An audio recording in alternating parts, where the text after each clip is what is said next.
시청자 여러분 안녕하십니까. 굿모닝 포인트 경제 훈풍 시작합니다. 시진핑 중국 국가주석이 진영 대립과 괴롭힘 행위에 반대한다라고 미국을 직접 겨냥하면서 상하이 협력기구 SCO 개발은행 창설을 발표했습니다. 전승절 행사를 즈음해서 이런 발표가 과연 무엇을 의미하는지 유진투자증권 리서치센터 백은비 선임연구원 모시고 한번 알아보겠습니다. 어서 오십시오. 네, 안녕하세요. 전승절 행사 보셨죠? 네. 어마어마하게 준비를 잘했다는 생각이 일단 드는데 중국 주도의 상하이 협력기구 SCO 개발은행 이거를 이제 이때 즈음해서 창설을 하겠다 발표했는데 이게 사실은 뒤져보니까 뭐 갑자기 나온 얘기는 아니고 네, 한 맞습니다. 10여 년 전부터 네. 준비하고 있는데 푸틴 대통령이 이제 동의를 안 해주고 있다가 이번에 동의하면서 창설을 한다. 여기까지 이제 파악이 됐습니다. 네, 맞습니다. 자세하게 좀 설명해 주세요. 조금 더 자세하게 좀 말씀을 드리면 이 SCO 개발은행은 일단 그 회원국 간에서 이제 경제적인 협력이나 이제 인프라 건설하기 위해서 이제 지원을 하기 위해서 만든 국제적인 금융기관이고요. 네. 2010년에 말씀해주신 대로 중국 주도로 처음 제안이 되긴 했었는데 러시아가 이제 반대를 하면서 이제 잠깐 무산이 됐다가 15년 만에 이제 러시아가 입장을 선회를 하면서 이제 급격하게 이제 진전이 되고 있는 상황인데요. 당시에 이제 러시아가 반대를 했던 이유는 이제 러시아가 주도하는 이 유라시아 개발은행의 영향력이 이것 때문에 축소될 거다라는 그런 우려 때문에 이제 반대를 했었는데요. 근데 이제 우크라이나 전쟁을 시작을 하고 어쨌든 미국이 러시아에 대한 금융 제재를 굉장히 강하게 이제 진행을 하면서 네. 어쨌든 러시아 입장에서도 이 달러 중심의 금융 시스템에서 좀 벗어나야겠다라는 그런 인식이 좀 강해지면서 이번에 동의하는 걸로 이제 입장을 선회를 하는 게 이제 가장 결정적인 계기가 됐다라고 좀 보시면 될 것 같습니다. 그렇죠. 네, 그래서 중국이 이번에 이제 회원국들의 참여를 좀 독려를 하기 위해서 올해 안에 20억 위안의 무상 원조를 제공을 하고 앞으로 3년 동안은 이제 100억 위안의 신규 대출을 제공을 하기로 했고요. 또 이제 회원국들을 대상으로 이제 단기 자금을 지원하는 작지만 아름다운 민생 프로젝트 100건을 계획을 하겠다라고 좀 제시를 한 상황입니다. 그렇군요. 중국이 일단 뭐 상하이 협력기구 이 개발은행을 통해서 뭔가 미국에 대항하는 어떤 컨소시엄을 형성하는 금융적 컨소시엄을 형성하는 움직임을 보이고 있다. 뭐 쉽게 얘기하면 그렇게 이해가 되는 건데 이미 브릭스 개발은행이라고 네. 그죠? 중국이 주도를 해갖고 이게 이제 2015년에 창설을 해서 이걸 밀고 왔었는데 조금 브릭스 회원국들하고는 조금 결이 다르겠죠, 당연히. 그렇죠. 상하이 개발은행은 전략적 의도가 있는 건데 본격적인 뭐 어떻게 보면 이제 딱 보기에는 미국에 대항하는 뭐 세력들 금융적인 세력을 구축한다 이런 것도 있겠고 두 번째로는 이제 뭐 전략적으로 경제 개발을 이런 권역을 넓혀가면서 어떤 경제 벨트를 좀 형성하겠다 여러 가지 다중적 포석이 있는 것 같은데 어떤 해석들이 있을 수 있을까요? 네, 딱 말씀해 주신 대로 그런 두 가지 전략이 다 있다라고 보시면 될 것 같습니다. 일단 표면적으로는 어쨌든 회원국들이랑 좀 이제 관계를 다져가지고 이제 경제 발전을 촉진을 하고 그런 뭔가 인프라가 부족한 국가들의 이제 자금을 지원을 해줌으로써 이제 인프라 건설을 주도를 하고 이런 경제적인 통합을 이제 가속화하는 게 이제 표면적인 이유이고요. 그렇죠. 네, 그리고 그 이면에는 이제 어쨌든 그 금융 독립성을 좀 확보를 하고 이제 영내 중국의 영향력을 좀 강화를 해가지고 중국의 국제적, 뭐 경제적 영향력을 좀 공고히 하겠다라는 목적이 있다라고 보시면 될 것 같습니다.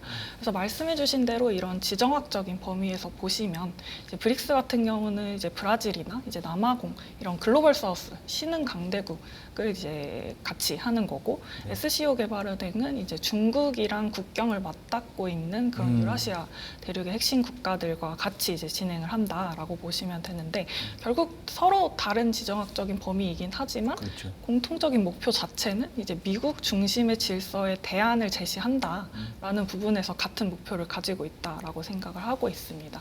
그래서 아시다시피 이제 국제적인 금융 시스템 자체가 이제 미국 주도로 진행이 되고 있고 그렇죠. 그래서 뭐 서방들이 이제 주도하는 기관들 중심으로 이제 움직이다 보니까 이제 미국이 되게 그 금융 제재라는 되게 강력한 무기를 좀 가지고 있는 상황이고 이런 것들을 통해서 이제 다른 나라에 대한 영향력을 좀 행사를 하고 있는 상황인데요. 그래서 뭐 브릭스 은행도 그렇고 이제 SCO 개발은행도 그렇고 이런 서방 주도의 금융 시스템에서 좀 의존도를 줄이고 미국의 금융 압박으로부터 좀 보호할 수 있는 그런 금융 방화벽의 역할을 좀 하게 될 거다라고 생각을 하고 있습니다. 그리고 이제 중국이 어쨌든 그런 나라들과 이제 관계를 다지면서 그 속에서도 이제 영향력을 강화하는 그런 목적이 사실 가장 큰 것 같고요.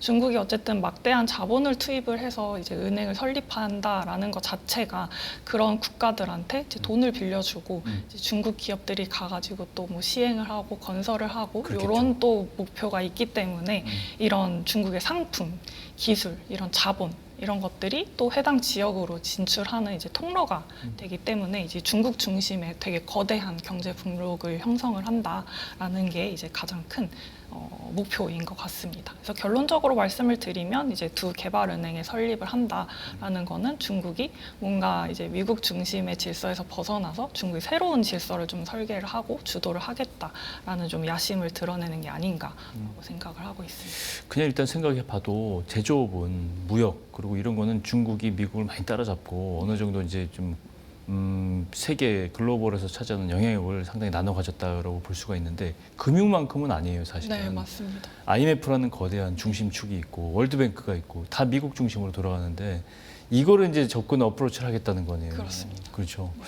굉장한 사건이라고도 볼 수 있는데 그렇게 되면 이제 중국 위안화가 이제 세계화, 글로벌화되는 더 촉진할 수가 있는 거고 그다음에 반대로 달러 패권은 약화될 수 있는 거다. 그러면 자산의 어떤 달러 표시와 최소 자산이라든가 위안화 표시 자산에 대한 어떤 가치 변동을 우리가 예측해 볼 수 있는 거잖아요. 네, 그렇죠. 뭐 근데 이게 한다고 해서 이제 시작이기 때문에 물론 단기간 내 뭐 달러 지위를 위협하기는 물론 어렵긴 하겠지만 네. 결국 장기적인 관점에서 봤을 때 어쨌든 위안화가 굉장히 많이 쓰이고 이런 국제화가 되고 그래서 현재 달러 패권에 있어서 되게 의미 있는 균열을 좀 낼 수 있는 잠재력을 가지고 있다고는 생각을 하고 있습니다.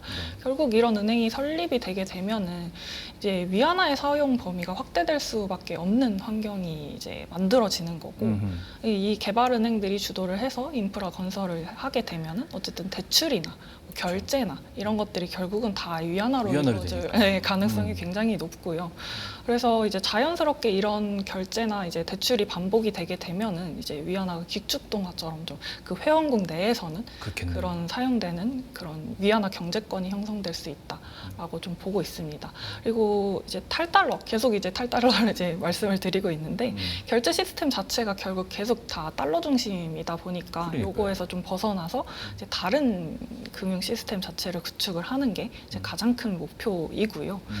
계속 앞에서 말씀드린 것처럼 어쨌든 그런 지금 현재의 국제 금융 거래는 대부분 이제 스위프트 망을 통해서 이루어지게 되는데 그렇죠. 이게 다 사실 미국 통제하에 진행이 되고 있다 보니까 맞아요. 플랫폼 자체도 미국 네, 플랫폼이죠. 그래서 이제 경제적으로 이제 고립될 수 있다라는 위험이 음. 되게 큰 상황이고 그래서 중국이나 뭐 같은 그런 그런 의도를 가지고 있는 국가들은 이거에서 좀 벗어나서 새로운 금융 시스템을 이제 만들겠다라는데 있어서 되게 중요한 플랫폼이 될 거다라고 좀 생각을 하고 있습니다. 근데 물론 현실적인 한계가 아직 되게 더 많이 그렇죠. 더 큰 상황이에요. 이게 뭐 1, 2년 달러가 네. 기축 통화가 아니잖아요. 그리고 위안화라는 통화 자체가 아직까지는 뭐 자유롭게 이렇게 외환 거래가 가능한 통화도 아니기도 하고 자본시장의 개방이 더 이루어져야 되는 상황이고 뭔가 통화 가치 자체가 아직 안정적인 상황은 아니기도 하고 사실 위안화에 대한 신뢰감 네, 맞습니다. 증명되지 사실 않았잖아요. 가장 그게 큰 문제인 것 같고요. 국제적인 사회에서 어쨌든 위안화의 신뢰를 확보를 해야 된다라는 것이 되게 중요한 과제로 좀 남아 있는 상황입니다. 어쨌건 그 시발점이 지금 네. 마련하려고 이제 중국이 네. 그러고 있다.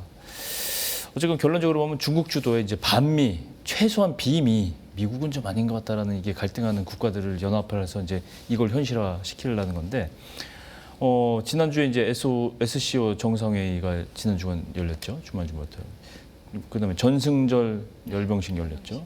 그다음에 여기에 또 우리가 살짝 잊고 있었던 게 지난주에 뭐가 열렸냐면 러시아 주도의 푸틴 대통령이 주도하는 동방 경제 포럼이라는 포럼이 열렸어요.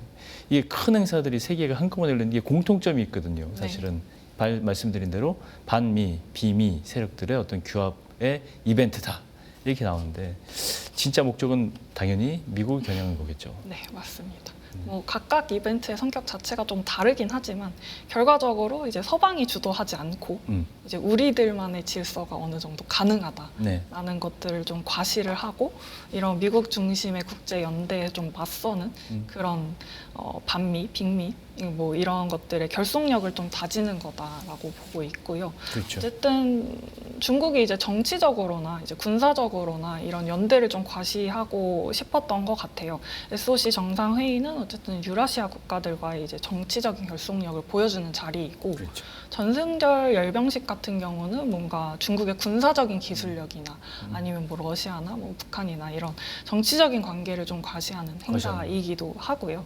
여기서 이제 공동의 위협으로 이제 미국을 상정을 하고 뭐 주권을 존중을 하고 뭐 내정 불간섭 같은 이제 같은 가치를 공유를 하면서 이제 서방의 민주주의에 좀 맞서는 그런 권위주의 연대의 기틀을 다진다라고 보고 있습니다. 그리고 또 이제 경제적인 대안에 우리가 경제적으로도 이런 블록을 형성할 수 있다라는 것들을 또 과시하는 그런 자리이기도 하고요.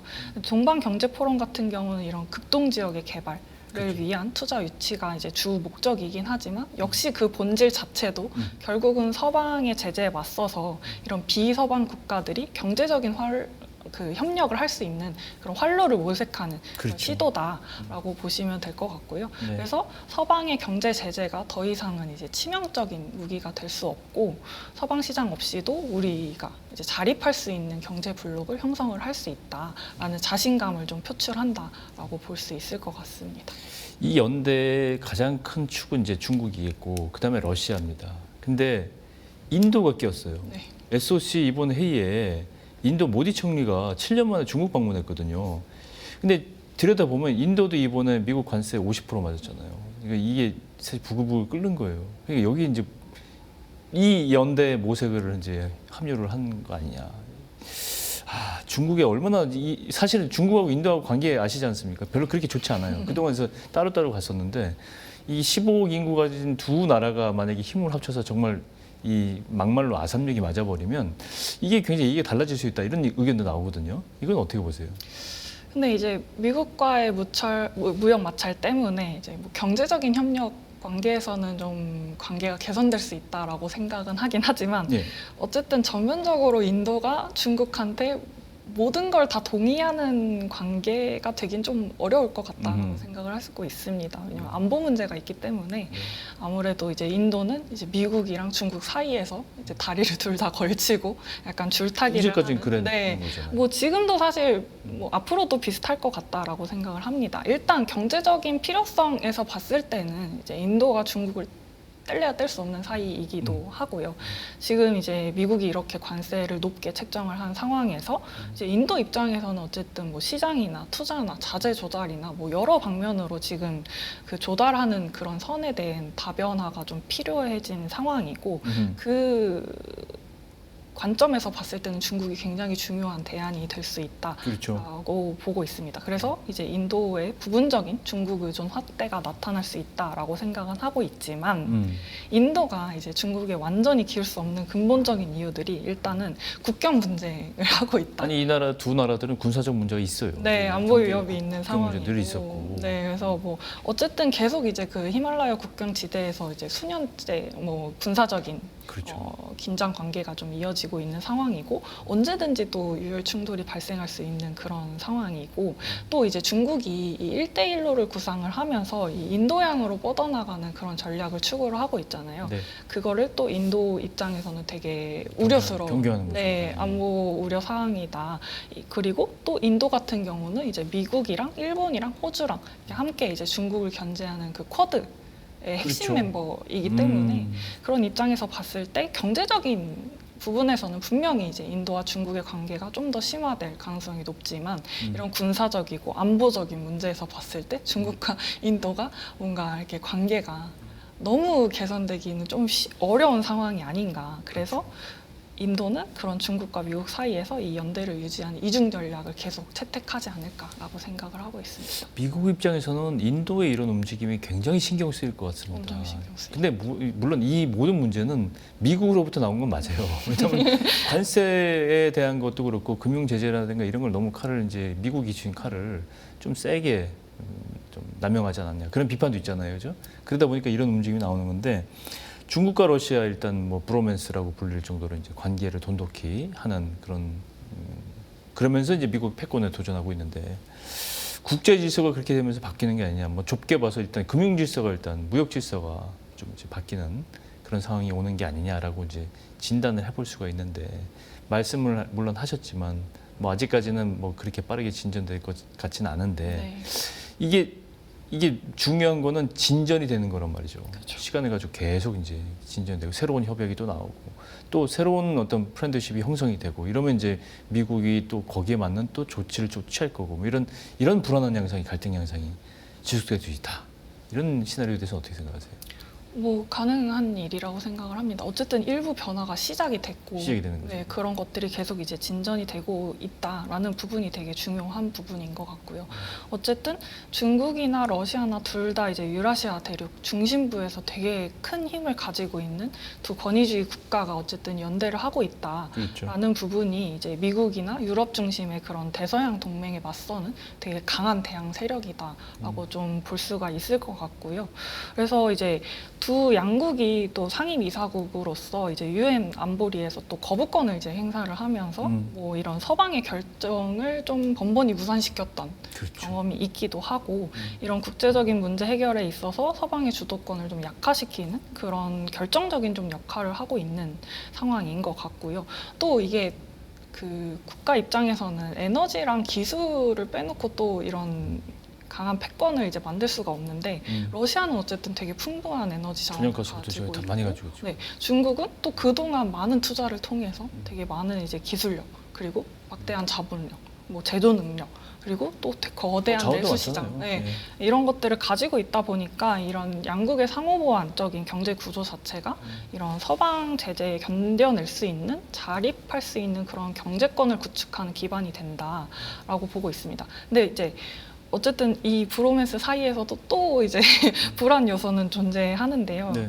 좀 그동안은 이제 러시아나 중국이나 약간 비등비등한 관계였다면 최근에는 오히려 중국이 너무 이 몸집을 키워나가면서 우세한 걸로 보입니다. 네, 일단. 비대칭적인 관계가 형성이 되고 있다라는 부분도 좀 불안한 요인인 것 같습니다. 그래서 중국의 경제력이 굉장히 압도적으로 지금 많이 성장을 하고 있는 상황이고 러시아는 원래 중국의 약간 그 동반자적인 그런 국가에서 주니어 파트너로 좀 전략을 하고 있는 그런 그런 것 그림이 같아요. 그려지고 있는. 전승절에서도 좀 약간 그런 거 네. 느끼잖아요. 약간. 네, 그래서 이제 러시아도 계속 이제 중국이랑 뭔가 정치적으로 협력을 하긴 하지만 이 나라의 인구나 뭐 투자나 이런 것들이 되게 우려스럽다라는 것들을 가지고 그런 생각을 좀 가지고 있는 상황인 것 같고요. 그렇겠죠.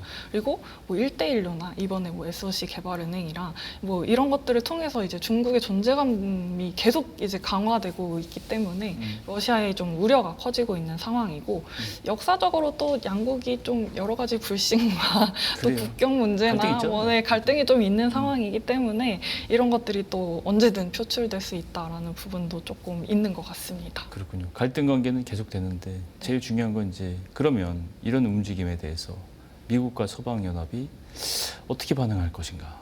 이것도 갈등 요인이잖아요, 사실은.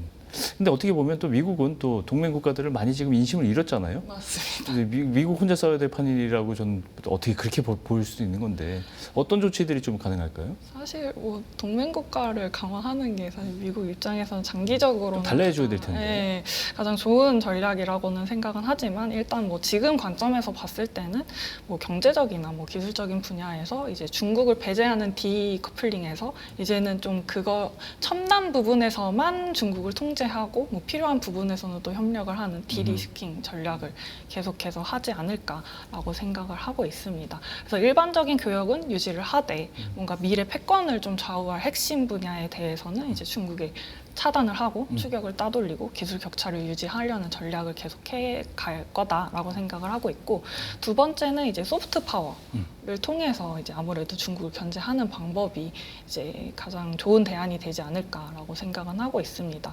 어쨌든 미국과 서방의 가장 큰 장점이 이제 민주주의, 뭐 인권, 법치 이런 보편적인 가치를 되게 이제 강조를 하고 중국과 러시아나 이런 나라 같은 경우는 이제 권위주의 체제가 가진 가진 약점을 그렇죠. 이제 부각시키는 그런 여론전을 좀 펼치지 않을까라고 생각을 하고 있습니다. 그래서 미국은 뭐 그래도 유럽이나 일본이나 이런 나라들과의 이제 중국을 통제하는 데 공조를 하도록 좀 유도를 하고 이제 중앙아시아나 남아시아에다가 이제 투자를 해서 개발 협력을 이제 하는 그런 중국과 이제 경쟁 구도의 그런 경쟁들을 좀 병행할 가능성이 높다라고 생각을 하고 있습니다. 제일 문제는 우리나라예요. 우리가 중간에 껴서 네. 늘 그랬지 않습니까? 미국과 중국 사이에서 어떤 스탠스를 어려운 거. 잘못하면은 큰 영향이 네. 나쁜 영향이 또 있을 수도 있는 거고 여기서 어떻게든지 서바이벌을 해야 되는데 이 전략에 대해서 깊이 좀 생각을 해봐야 될 것 같습니다. 맞습니다. 시간은 없지만 그래서 결론적으로 지금 중국 증시를 얘기 안 할 수가 없어요. 지금. 네.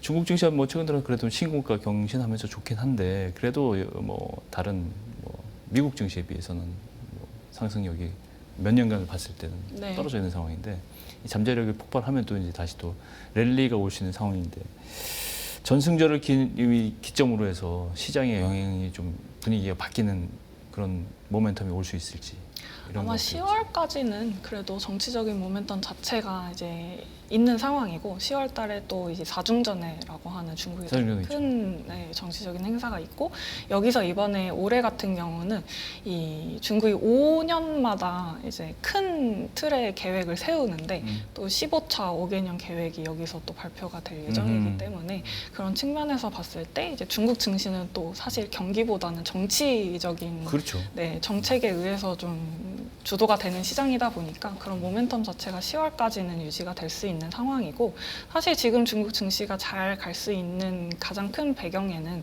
어쨌든 유동성이 주식시장으로 몰려들고 있다라는 부분이고요.